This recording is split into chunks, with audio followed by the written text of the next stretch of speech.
Sa wakas, nagdesisyon na ang teleserye king na si Coco Martin na gawin ng matagal ng request ng kanyang mga fans at supporters. Napilit din ng kanyang team ang teleserye king na si Coco Martin na gawin ang matagal ng request ng kanyang mga followers at supporters.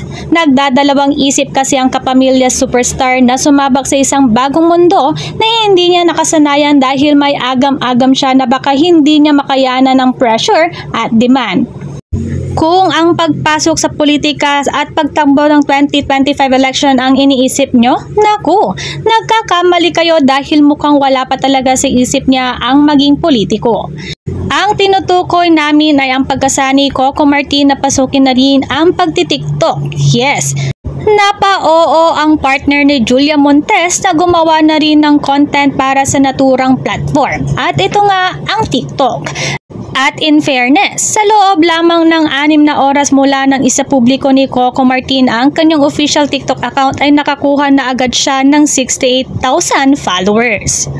Inopen ni Coco ang kanyang verified account na Coco Martin kahapon kalakip ang isang nakakaaliw na video kung saan niya formal na in-announce ang pagpasok niya sa naturang social media app. Matagal ko na pong pinag-isipan ito at ngayon desidido na po ako.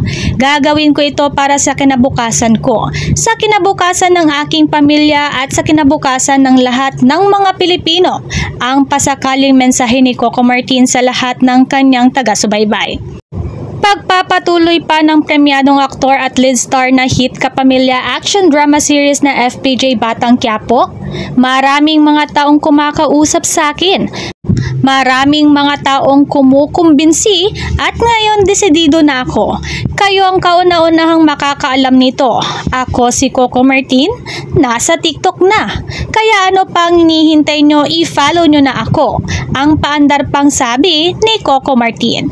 Bukod sa TikTok, active si Coco sa Facebook. Real Coco Martin ang kanyang pangalan. At sa Instagram, Coco Martin_PH. So, abangers na lang tayo kung ano-anong klaseng content ang isi-share ni Coco sa kanyang TikTok account.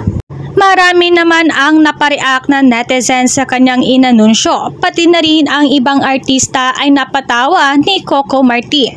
Sobrang late ka na, nausuhan ng TikTok pero napatawa mo ako dyan, haha, sabi ng isang netizen.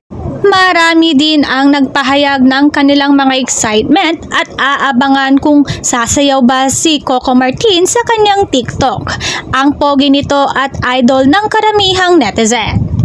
Inakala talaga ng iba na ang anunsyo ni Coco Martin ay sasabak ito sa politika, pero TikTok lang pala.